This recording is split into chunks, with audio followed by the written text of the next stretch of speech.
chapter 4, verse 12, which says, "Don't let anyone look down on you because you are young, but set an example for the believers in speech, in life, in love, and in purity."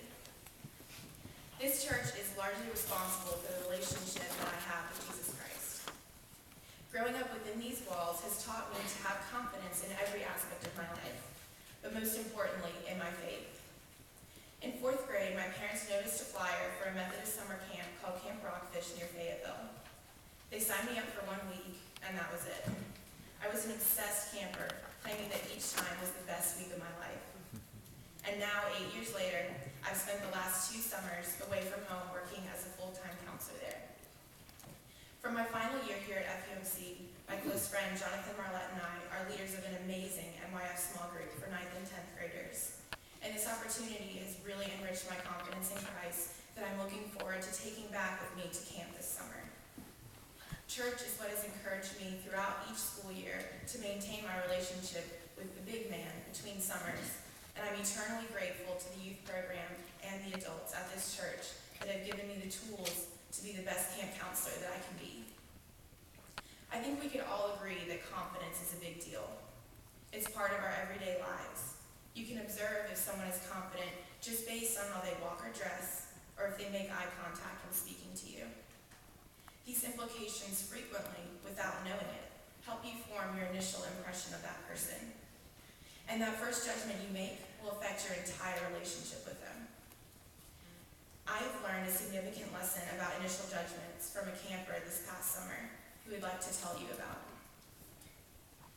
The fact that this camper stands out in my mind is particularly interesting because she wasn't even my camper. Just to clear things up before I really get into the meat of my story, I'll inform you that a few of the cabins at Rockfish are large enough to fit 2 groups, so her group was also in my cabin, which meant I'd be spending a fair amount of time with her.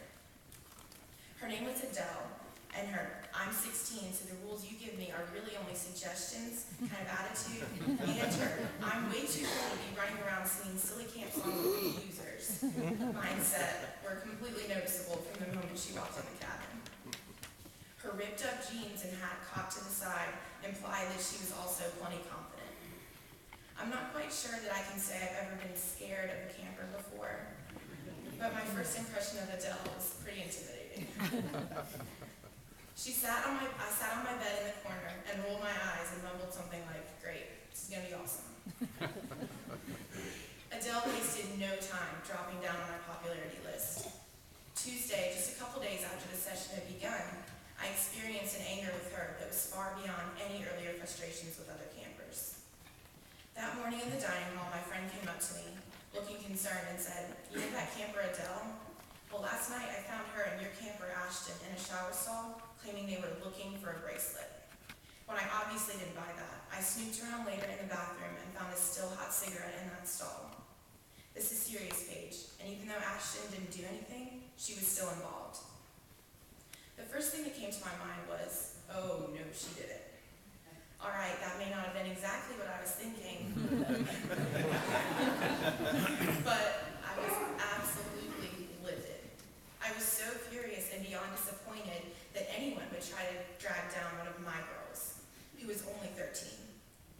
I knew my girls looked up to the older girls in my cabin, and especially Adele because of the confidence and cool, standoffish attitude she displayed. I remember giving Adele permission to go to the bathhouse the night before, and since we used the buddy system, she took Ashton with her, and I didn't think twice about it. I would have never guessed that Adele would risk another camper's well-being like that. I left the dining hall and went for a walk, trying to calm myself down.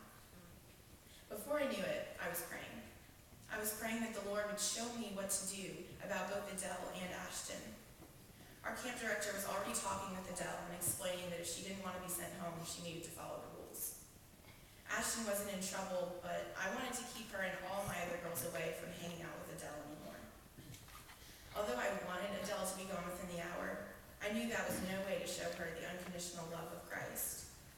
And I had no idea how badly she wanted that love until a few nights later when she woke me up at 2 a.m. and asked me to come out to the front porch to talk with her. She sat me down outside and began with a surprising apology.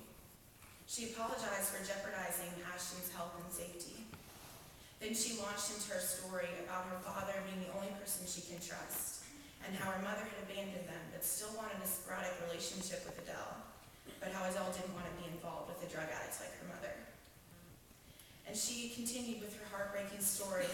The most powerful wave of guilt for my judgments and sorrow for her broken life crashed over me.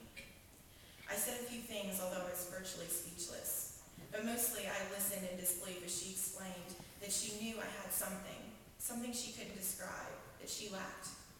She wanted love and wanted acceptance, far beyond what she received from her messed up family and distrusting friends. She wanted true, authentic confidence, not the walls of attitude she had established. We stayed outside for hours, talking through things and playing the guitar. When we walked back inside the cabin, I thanked God that she had been strong enough to confide in someone. Although the next day she acted as if the night before had never existed, I was content in hoping that something we had discussed would affect her life. I learned a thing or two about confidence at Camp Rockfish. My campers have taught me confidence. Adele, most specifically, has taught me that having that confidence in Christ is what brings you the immeasurable joy for life that others covet. Ashton and I are still close. We write letters along with some of my other campers from the summer. As for Adele, I've never heard from her again. But I can only pray and hope that she feels the comfort and peace the Lord offers to every person, no matter how broken they are. Now I'm looking forward to this coming summer so much I can hardly stand it. And I'm anticipating it with a new confidence through Christ, one that I will work to show more and more, so that maybe, not through me, but through Christ, others will come to know him. To the youth, don't let anyone look down on you because you're young, but set an example for the believers in speech, in life, in love, and in purity. Members of the household of God, I commend these young people to your love and care. Do all in your power to increase their faith, confirm their hope, and perfect them in love. May you all live with the confidence in Christ.